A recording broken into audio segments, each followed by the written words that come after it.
Это не Марс, это Земля.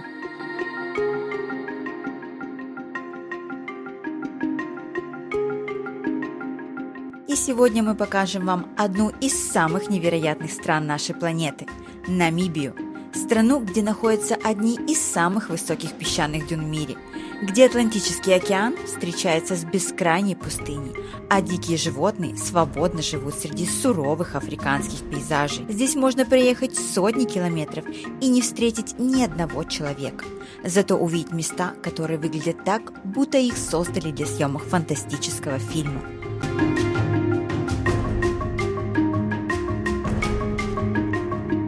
В этом путешествии мы отправимся в знаменитый Сосус Влей. Увидим легендарный Дед Влей. Жаль, что никто не рассказывает, как добраться до этой локации, друзья, в Намибии. Встретим животных в их естественной среде. Я в шоке от такого количества просто морских котиков. Исследуем удивительные города и покажем вам настоящую Намибию. Дикую, величественную и невероятно красивую.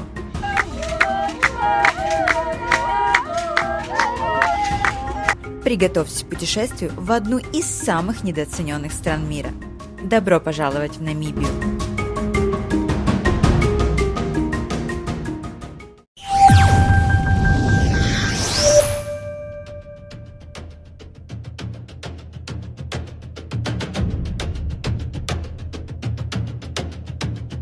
Намибия – самая безопасная страна в Африке.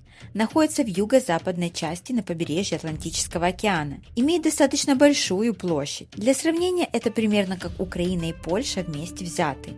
Но при этом здесь живет всего 2,7 миллиона человек.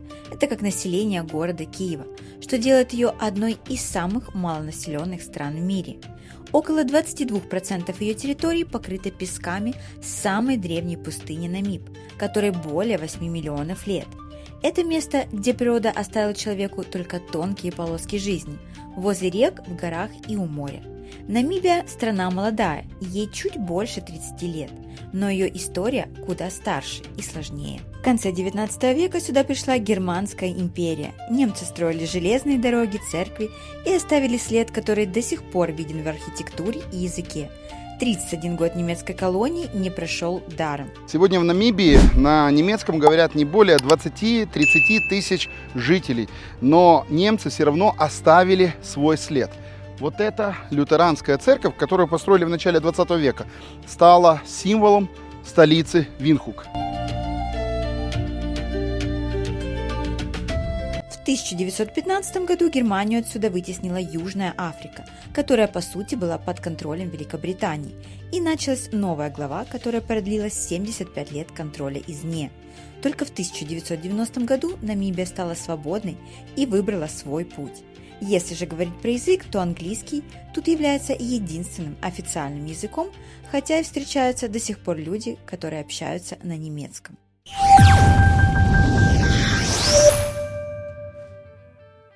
Ну а теперь от истории к практике. Если вы решили лететь в Намибию, вариантов немного. И да, снова вспоминаем Германию. Самые удобные и часто самые выгодные прямые рейсы из Европы именно из Германии. 10 часов и вы уже в Виндхуке. Визу получить сюда несложно, можно сделать онлайн на сайте или по прибытию. Но учтите, они делают ее очень долго, так что наш совет – лучше делайте визу онлайн. В аэропорту первым делом покупаем местную сим-карту. Советую выбирать МТС Намибия, крупнейший и наиболее распространенный оператор с самым широким покрытием по стране и стабильным интернетом в большинстве населенных мест. Дальше деньги. Меняйте валюту на намибийский доллар. Также в ходу южноафриканский рент. Карты тоже работают, но не везде, так что кэш нужно возить с собой обязательно. Ну а чтобы увидеть все красоты, нужно арендовать машину. Намибия – это страна расстояний, поэтому без аренды машины здесь никуда. Изначально я планировал арендовать вот такую вот машину. Вот, есть другой формат, это Suzuki. Но меня отговорили, сказали, что да, машина, конечно, красивая, антуражная, и смотрите, какая расцветка, и багажник сверху. Но предупредили, что очень маленький багажник, всего лишь для одного чемодана, пользоваться верхним будет вам некомфортно, да и сидеть даже детям во втором ряду будет сложновато. Поэтому нам предложили вот такую машину. Это Toyota Fortuner. Мы ее арендовали. Тоже красивая расцветка.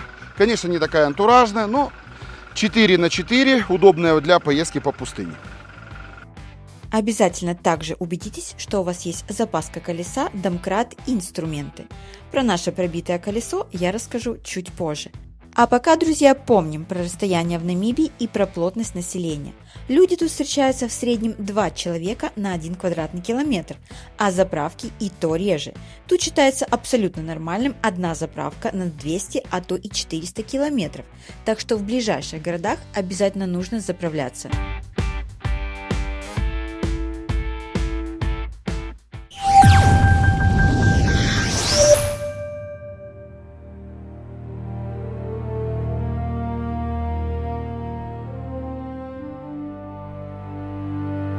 Перед вами Fish River каньон, одно из самых впечатляющих природных мест Африки.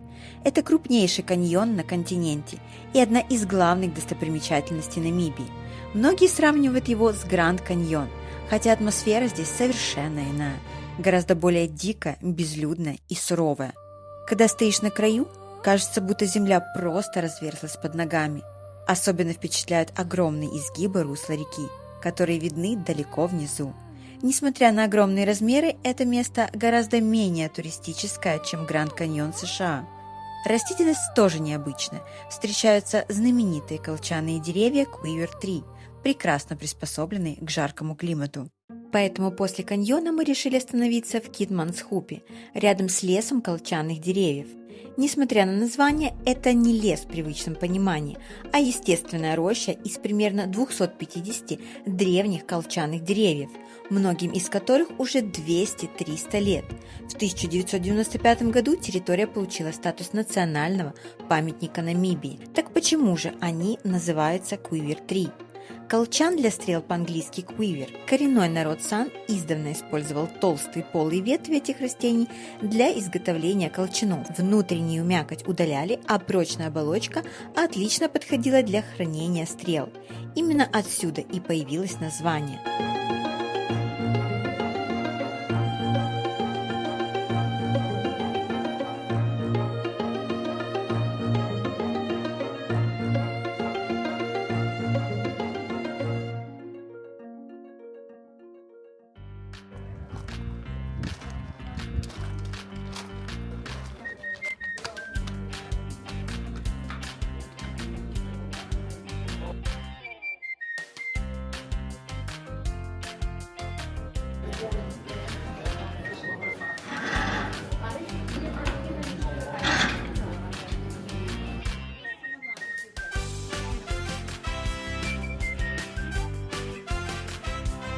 А вообще кухня здесь довольно европейская, то бишь под европейского туриста. Здесь будет очень много морепродуктов. Понятно, есть и местные блюда, они в основном на такой вот овсянке сладкой либо соленой. Ну а так рыба, кальмары, креветки здесь всегда в достатке, и поэтому голодными вы точно не будете. Для тех, кто во время путешествия любит обязательно зайти в бар и промочить горло, эта информация для вас. Правительство Намибии с 1998 года стало бороться с потреблением алкоголя на душу населения и ввели вот такие правила, что алкоголь в магазинах можно приобретать только в определенное время, в основном это с 9 утра до 19. В субботу до часа дня, а в воскресенье продажа алкоголя запрещена. Но работают вот такие бары, где вы можете спокойно приобрести себе кружечку пива, либо чего-нибудь покрепче.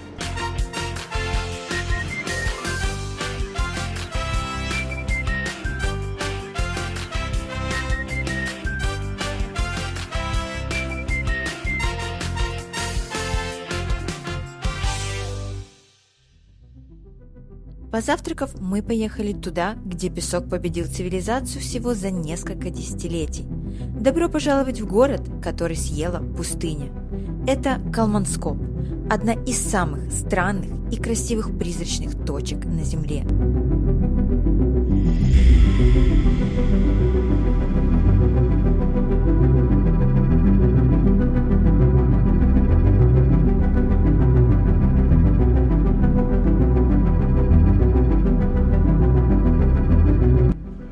Не забудь подписаться на канал и поставить лайк. В этот день погода была неблагосклонна к нам. Поднялся сильный ветер, и это очень затрудняло пребывание на этой локации. Но мы никогда не сдаемся.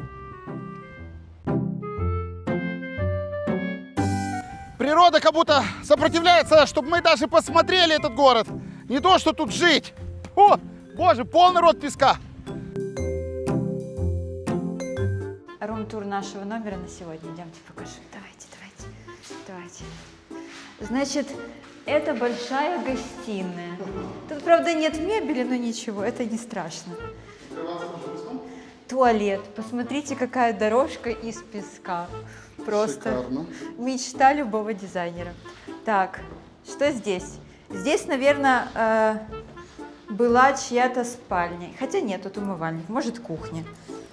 Умывальник. Это, наверное, вторая уборная. Боже, а это, знаете, из фильмов ужасов. Реально, коридор такой, ну, честно, тут должно что-то выскочить сейчас. Говорящий по-немецки. Так, дверка немножко отпала, но ничего, это тоже не страшно, нет. Еще можно поставить назад. Я думаю, не проблема в одной двери. Ну, это, наверное, будет, Рома, наша спальня с тобой. Да? Плохо Ты достаточно. нашла там кровать? Ну, кровать из песка. Ну, в принципе, нормально. Главное, мне нравится, что окошко открыто. Кондиционер удобно, чтобы песка становилось чуть-чуть больше. Ну, вообще, шутки шутками, друзья. Ну, видите, вот как вот природа поступает со всем. Сейчас вам Роман более подробно обо всем расскажет. Пошли. Калманскоп – это знаменитый город-призрак в Намибии, расположенный в пустыне Намиб примерно в 10 километрах от города Людериц. Сегодня он известен тем, что его дома постепенно поглощаются песчаными дюнами. В начале 20 века немцы нашли здесь алмазы и решили построить полноценный город. Построили железную дорогу, 10 километров до океана. Почему бы и нет? И здесь было все, друзья. Здесь был кинотеатр, музей, рестораны, даже была своя собственная пивоварня. Но алмазы очень быстро закончились. И в 1956 году Калманскоп покинули последние жители. И после этого природа стала возвращать свое.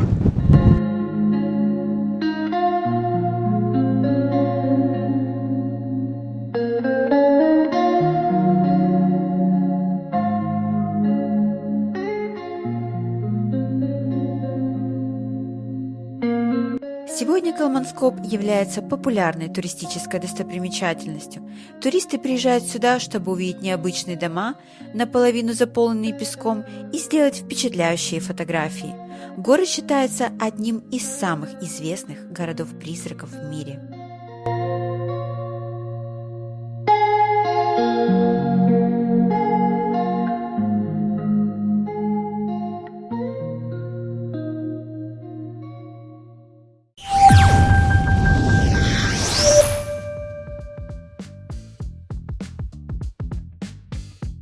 Заночевать мы решили в небольшом городке Людериц недалеко от Калманскопа, а утром нас ждала долгая и изнурительная дорога.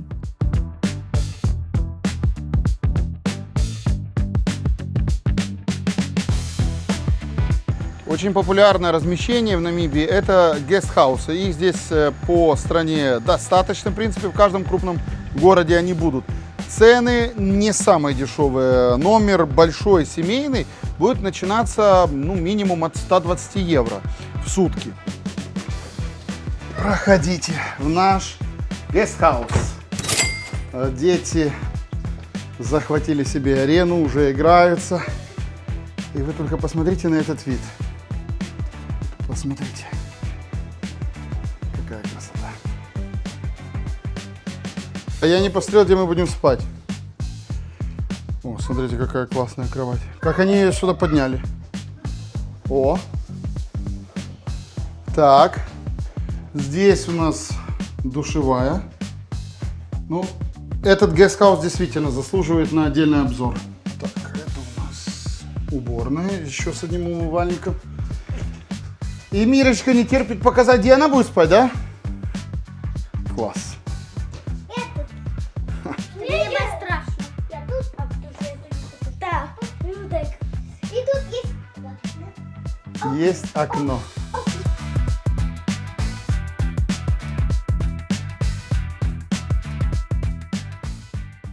Друзья, помним мы про население Намибии и про ее площадь. Здесь люди встречаются 2 человека на квадратный километр, а заправки и то реже. Тут бывает такое, что заправка может встречаться одна в радиусе 200 километров. А есть и рекорд, где заправка встречается в радиусе 400 километров. Поэтому обязательно в любых поселках нужно искать заправку и заправляться. Вот как мы сейчас делаем. Обычный маленький поселок, нам дальше ехать 4 часа в пустыню. И вот такая вот небольшая заправка, заправляем полный бак, ну и дальше.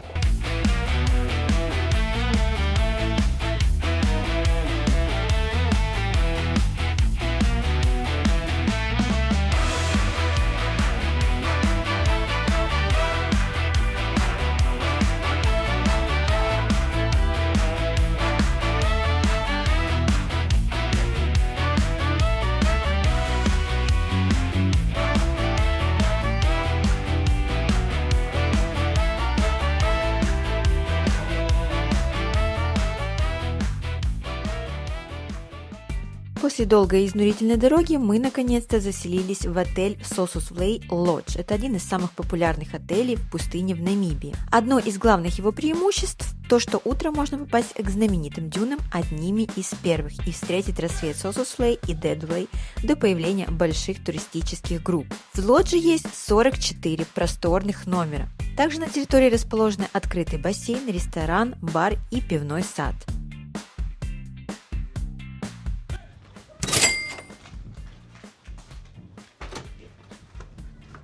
О, смотрите, поставили доп-кровать, есть такая кровать. Ты знаешь, напоминает мне Аль-Юла. Да, саудовскую. Здесь у нас уборная, без двери. Зачем она нужна? Мы же в пустыне. Ну а тут... Здесь и туалет без двери, и душ без двери.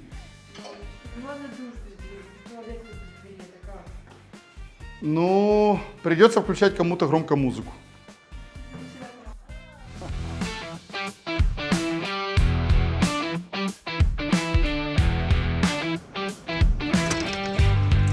Hello, hi. Hello. I need to pay. Yeah? My 62. 62. Чтобы попасть на Sossusvlei, ну, кроме того, что сюда нужно вообще приехать, первое, что нужно сделать, это оплатить проезд. Стоит за 2 взрослых и машину 350 местных долларов. После этого вам дают вот такую карту. И дальше вам озвучивают, друзья, правила. А здесь правила очень строгие, прямо немецкие. Первое – это ограничение скорости. Предупредили, что здесь ехать по парку только 60 километров. Никакого превышения. Ну, мы едем 80, ну, в пределах допустимого. Второе – ограничение использования дрона. Ну, тут мы даже подошли как правильные туристы, подошли и спросили. Нам сказали, если вы будете использовать дрон, мы будем в него стрелять. И это нас просто ошарашило. Это прямо какая-то война людей против машин. Ну, надеюсь, до этого не дойдет. Вот. Ну и третье правило – это выезд. Здесь строго выезд до 19:30. А крайняя точка находится ровно в часе езды от главных ворот 60 километров. И нас предупредили, если вы опоздаете хотя бы на минуту, ворота закрываются и будет сумасшедший штраф. Какой нам не озвучили, но сказали, что он будет. Поэтому мы спросили, ну, в какое крайнее время выехать. Нам сказали 18:30 с паркинга. Ну, значит, так и поступим. Хотели, конечно, мы встретить закат там. Ну, получится сегодня без заката. Долина Sossusvlei – одно из самых знаменитых и впечатляющих мест Намибии. Sossusvlei – это высохшая солончаково-глинистая впадина, окруженная гигантскими красными песчаными дюнами. Когда река Цаухап изредка наполняется после сильных дождей, вода доходит до впадины, но почти всегда быстро испаряется. Большую часть времени Sossusvlei представляет собой белоснежную глинистую поверхность среди красных песков. Красный цвет песка объясняется высоким содержанием железа. За миллионы миллионы лет железо окислилось, придав песку насыщенные оттенки от оранжевого до темно-красного. Чем старше дюна, тем более интенсивным становится ее цвет. Некоторые дюны достигают почти 400 метров в высоту и считаются одними из самых высоких в мире.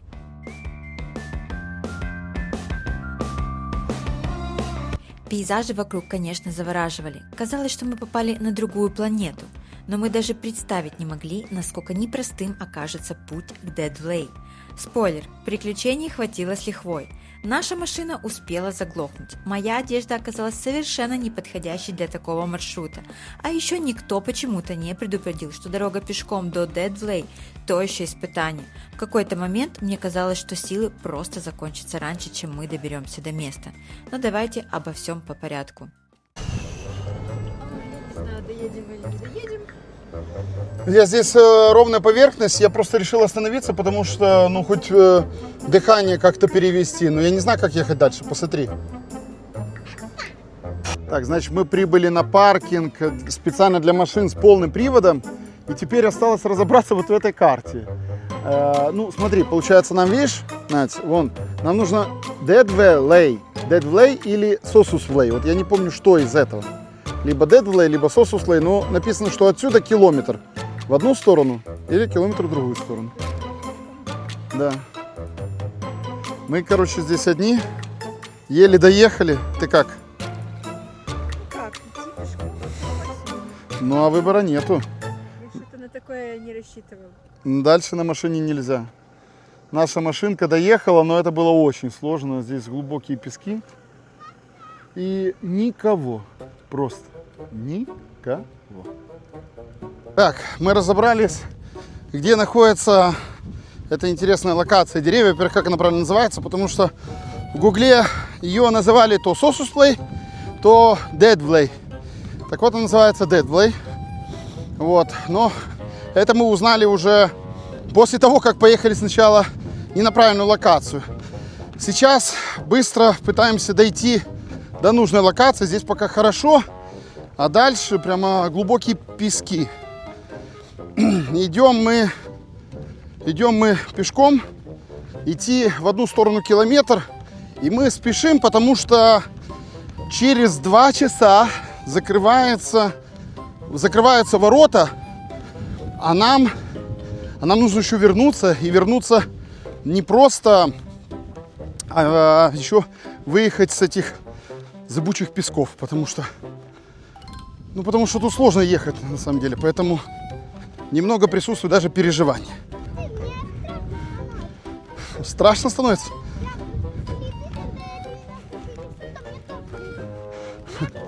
Так, вот лестница. Давай ты иди первая. Хорошо, малыш, давай. Поднимаемся. Да. Ничего, у нас все получится. Полезно. Мне кажется, мне сейчас сердце становится. Мы уже идем 850 метров. Это трэш.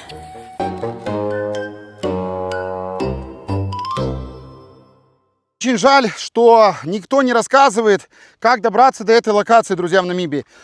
И это было нелегко. Очень нелегко. У нас буквально 10 минут на эту локацию, потому что все, мы потом не успеваем. Идти от остановки сюда 30 минут, это прямо быстрым шагом. Очень жарко, воды надо брать побольше. И обязательно будете в песках, помните, что воду не надо пить большими глотками, чуть-чуть смочили, выплюнули, потому что так вам будет гораздо легче. Хочется вернуться, но нужно сделать фотографию обязательно, потому что место стоящее. Только знайте, сюда очень сложно добраться.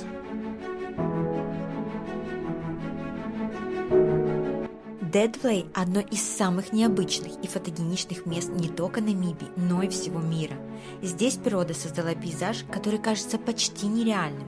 Белоснежная глинистая равнина, окруженная высокими красными дюнами, и черные силуэты древних деревьев на фоне ярко-синего неба. Как же появилась Датулей? Несколько сотен лет назад сюда периодически доходила река Цаухаб. Она разливалась, образуя небольшое озеро, вокруг которого росли верблюжьи акации. Позже климат стал еще более засушливым, а движущиеся дюны перекрыли русло реки. Вода перестала поступать, деревья погибли, а сильная жара и практически полное отсутствие влаги не позволили им разложиться. Вместо этого они буквально высохли и законсервировались. Сегодня этим деревьям, по разным оценкам, от 600 до 900 лет.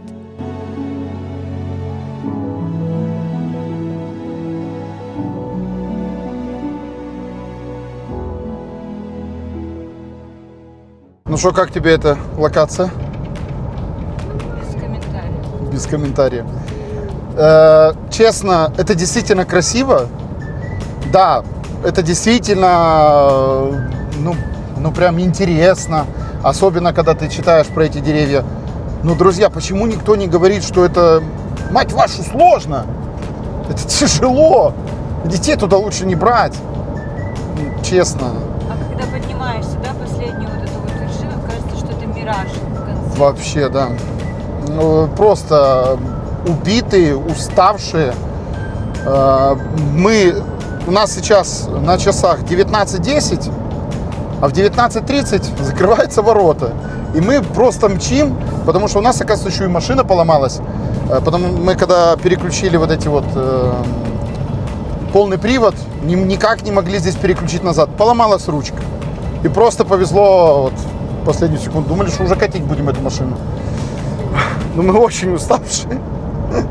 Я не знаю. Я, честно говоря, даже не знаю, что получилось, потому что мы когда пришли, дрон что-то не захотел летать. Проблема у него была с мотором. Ну, короче, все и сразу.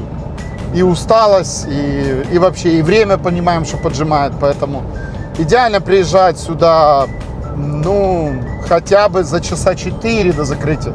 Утром, и это на локации на один день. Да. Очень тяжелое место.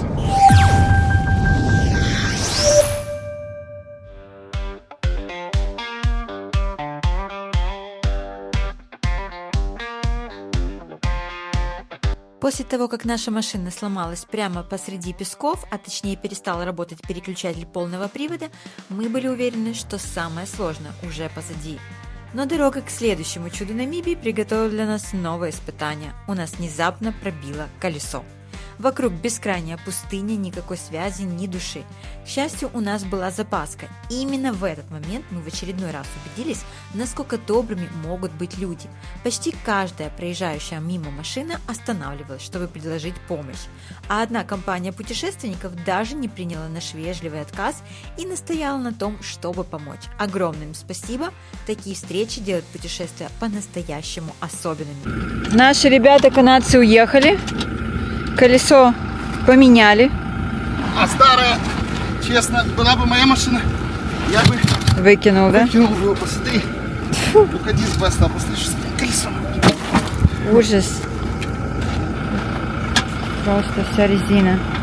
Так, у нас осталось до асфальта еще 30 километров. Ехать быстро уже здесь не будем. И мне кажется, нужно скорректировать нашу поездку. Колес дополнительных нет. Колес нету, а мы не знаем, какая Намибия ждет нас завтра. И мы понимаем, что колесо это было большое спасение. Фортунеров здесь много, но, блин, брать чужое колесо вряд ли тебе кто-то даст. Конечно. Тем более, ребята вообще говорят, а у нас 2 колеса. Мы, типа, опытные. Думаю, да. Там мы тоже вроде бы не профаны. Слава богу, что хоть одно было. Вот. Я думаю, что надо ехать в Виндхук, в эту компанию, сдать им это колесо, попросить новое, поставить. У нас все равно сегодня был такой день. Мы, конечно, хотели его провести, детям дать бассейна, но дети довольны, что мы поменяли колесо. Вы довольны, дети? Да! И все, им больше ничего не надо. Поменяли колесо, в Виндхуке скушают по вкусному мороженому, и все. И зачем тот бассейн? Кому он нужен? Бассейн можно получить и в зимней Варшаве.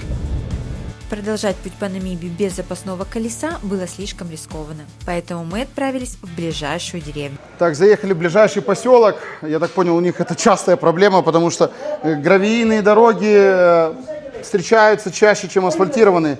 И вот мы нашли бэушное колесо. Точно такой же размер? Все. Да?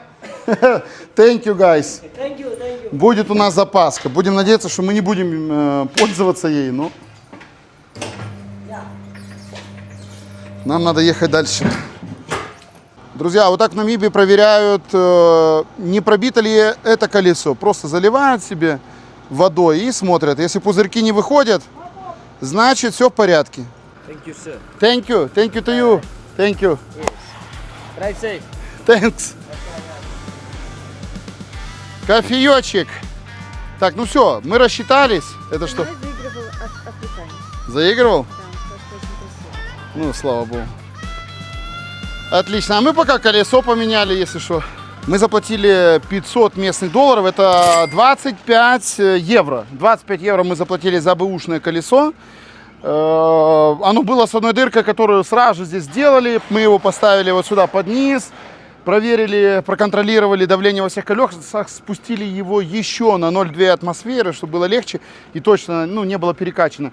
Сделали вместо 2 1,8. Ну и направляемся дальше с уверенностью, что дальше будет лучше. Со спокойной душой и поменянным колесом мы отправились в Walfish Bay, портовый город на Атлантическом побережье Намибии и один из важнейших транспортных и экономических центров страны. Главная роль города – это морской порт. Здесь развиты контейнерные перевозки, экспорт полезных ископаемых, рыболовство и переработка морепродуктов, а также логистика для стран Юга Африки, включая Ботсвану, Зимбабве и Замбию. Окрестности Walfish Bay известны своим удивительным сочетанием пустыни и океана. Здесь можно увидеть десятки тысяч фламинго, пеликанов, дельфинов, морских котиков и иногда даже китов. Наша цель была увидеть тут 2 локации – Сэндвич-Харбор, где гигантские песчаные дюны буквально уходят в Атлантический океан, и морских котиков, к которым мы сейчас с вами и отправляемся. Куда мы едем? Морские котики!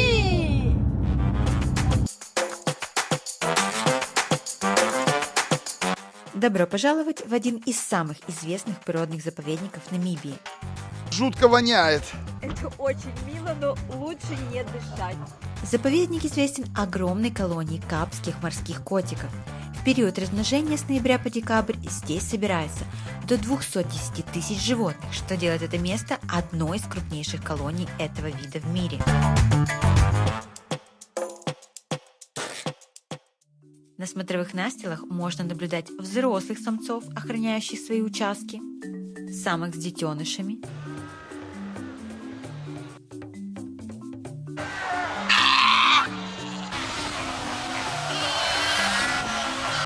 постоянные шумные переговоры всей колонии.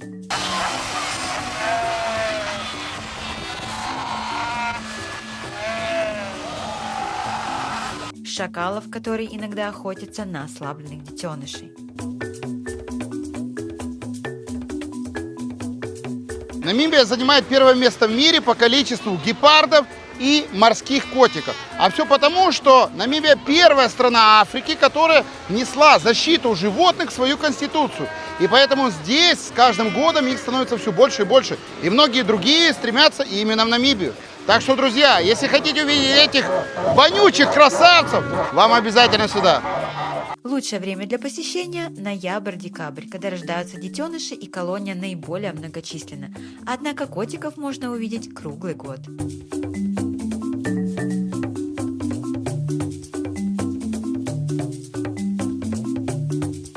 Как запашок? Запах уже нормальный, не страшно, реально. Вначале воняет, хочется даже, знаете, вот этот зеленый смайлик, а потом привыкаешь. Но я в шоке от такого количества просто морских котиков. Я за свои, 90 с чем-то стран, я не встречала такого большого количества. Тут, чтобы вы понимали, чайка уже одного доедает, кто-то где-то совокупляется, где-то маленькие ползают, где-то плавают. Я честно в шоке, просто. Такое количество. Ты даже в моменте, ты уже просто их не замечаешь. Они, знаете, как личинки черные вот такие вот двигаются. Это капец, друзья. А звуки какие они издают. Вначале идешь, ты не понимаешь, тут мужики или морские котики. Офигенно. А иногда кажется, что сейчас один выпрыгнет и сожрет тебя.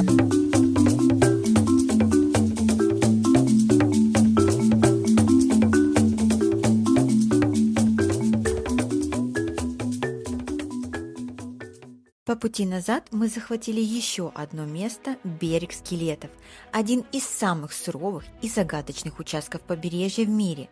Он тянется вдоль северо-западного побережья Намибии примерно на 500 километров, где пустыня Намиб встречается с холодными водами Атлантического океана. Самое мрачное название этот берег получил из-за многочисленных кораблекрушений, а также костей китов и тюленей, которые раньше часто можно было увидеть на побережье. Сразу несколько природных факторов делают это место чрезвычайно опасным для судоходства. Тут почти ежедневно образуются густые туманы, которые могут держаться часами, сильный прибой и мощные течения выбрасывают суда на берег. Вдоль побережья почти нет естественных гаваней. За последние несколько столетий здесь потерпели крушение десятки судов. Некоторые их островы до сих пор живеют на берегу, постепенно поглощаемые песками.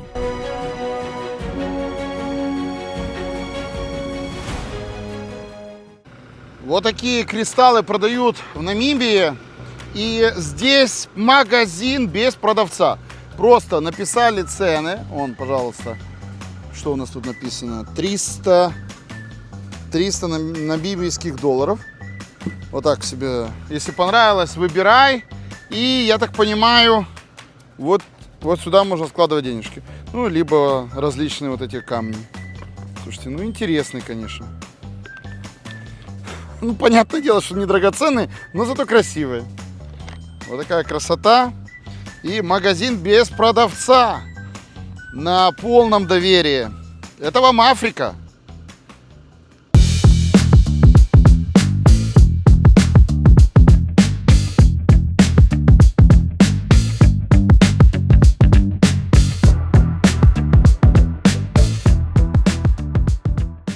Если вы думаете, что уже видели самые красивые пейзажи Намибии, то подождите до встречи с Сэндвич-Харбор.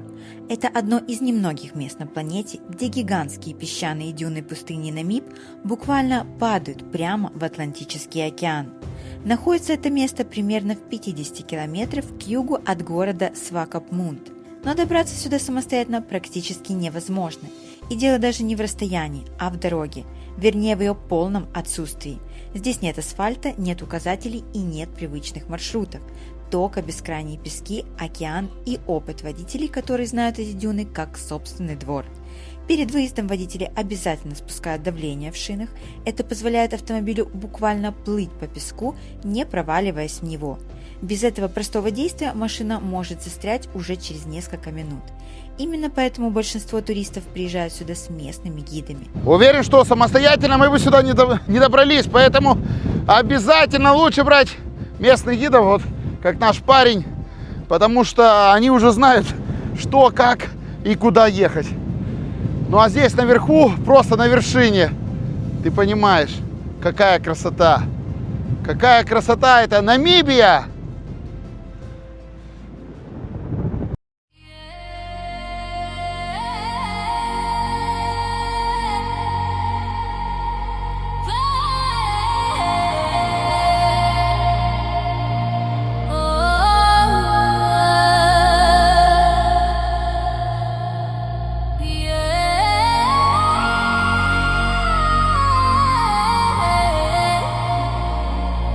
Самое удивительное, что эти дюны начали формироваться миллионы лет назад. Пустыня Намиб считается одной из самых древних пустынь на Земле. Некоторые ученые считают, что ей более 50 миллионов лет. Все это время ветер переносил песок с внутренних районов Африки к побережью Атлантики, постепенно создавая эти гигантские золотые стены. Высота некоторых дюн здесь достигает более 100 метров. Представьте себе многоэтажный дом, полностью состоящий из песка, который упирается прямо в океан. Природа постоянно меняет ландшафт, и песок постепенно поглощает все вокруг.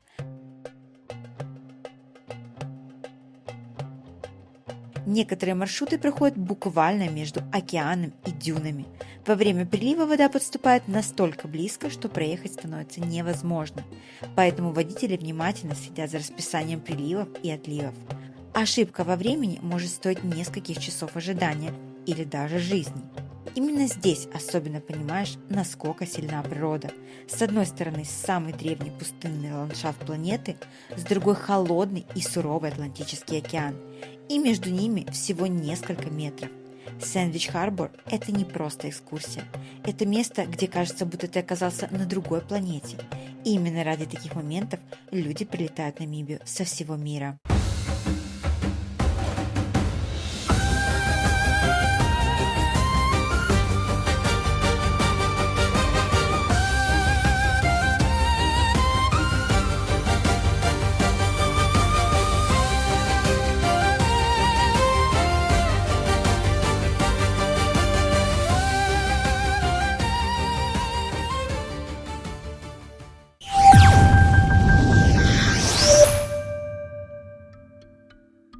Но помимо диких животных, в Намибии можно встретить очень необычных людей.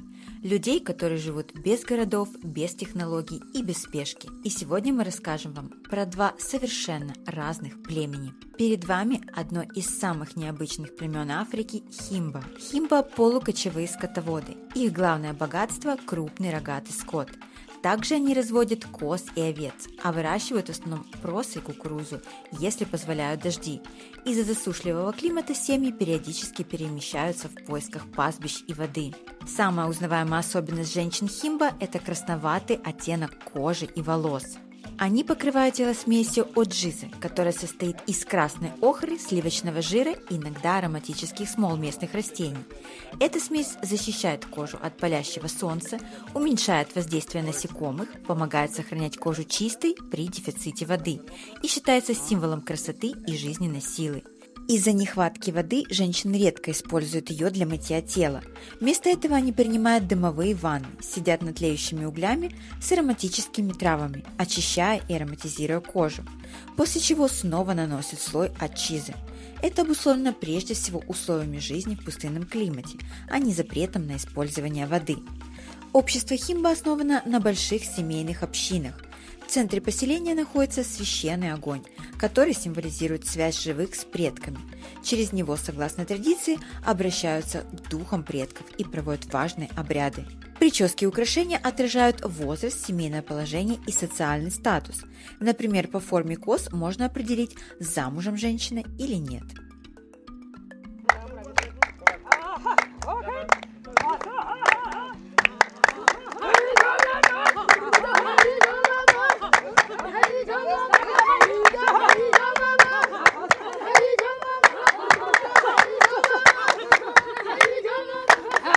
Жилища представляют собой небольшие круглые хижины из деревянного каркаса, покрытого смесью глины и навоза. Такие дома хорошо сохраняют прохладу днем и тепло ночью.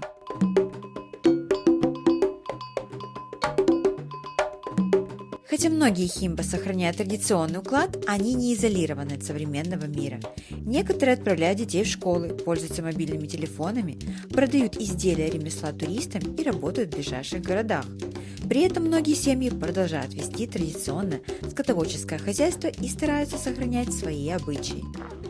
Тебе что-то здесь нравится? Не, ну она, конечно, симпатичная, просто в обычной жизни не смогу это носить. А им, знаете, что понравилось очень мое украшение? Да? Да. Ну так оставляй чего. Понравились мои волосы. И они еще трогали детские волосы, им тоже очень понравились. Ну, конечно, после того, что они своей вот этой смазкой все замазывают, то чушь бы не понравится. Блин, муха. У них все равно структура волоса другая. Кстати, как переводил нам гид, что голову они моют один раз в жизни, в детстве, а потом они постоянно наносят вот эту смесь с охры и животным жиром. Называется она эмоджи, и они ее специально себе наносят на волосы, чтобы защищать от животных, от жары, ну и вообще, чтобы не мыть голову. Поэтому, женщины, берите на заметку. Ну что, будем выходить?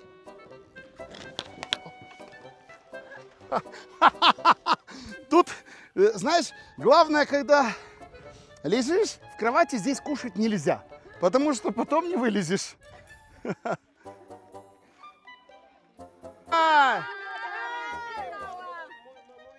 Намибия!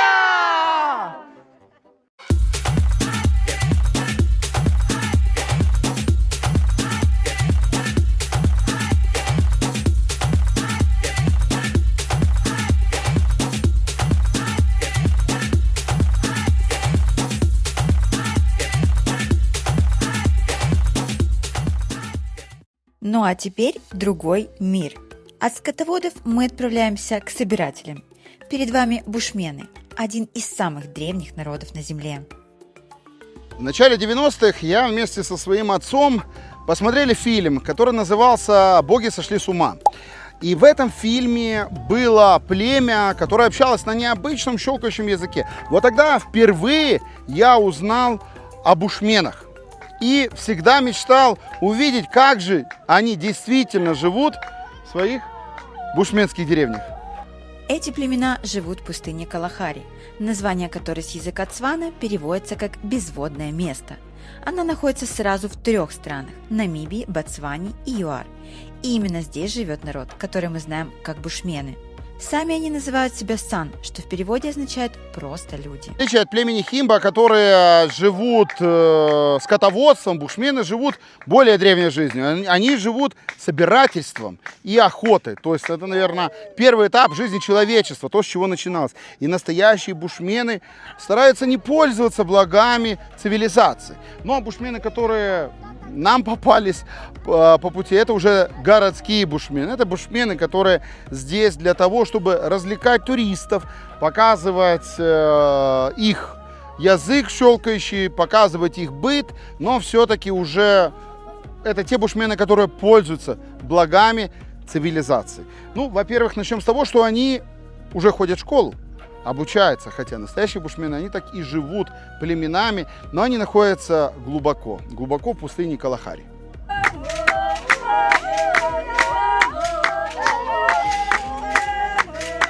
Их язык уникален, в нем много щелкающих звуков, таких, которых почти нет в других языках мира.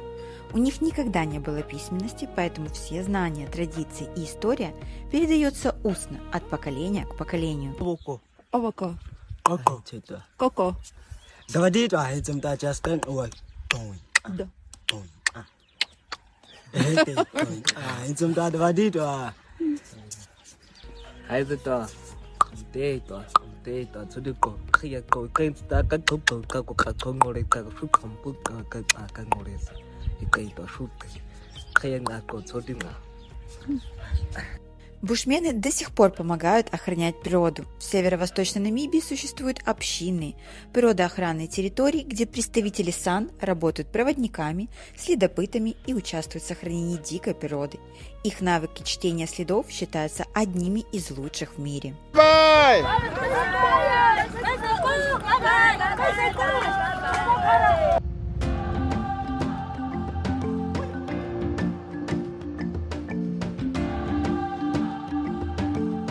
Что касается животного мира в Намибии, он действительно впечатляет. Здесь обитают львы, слоны, жирафы, зебры, леопарды и редкие черные носороги. Многие животные смогли приспособиться к жизни в очень засушливом климате, а некоторые даже получают влагу не из рек, а из густых океанских туманов. Именно благодаря такому разнообразию Намибия считается одним из лучших мест в Африке для наблюдения за дикой природой.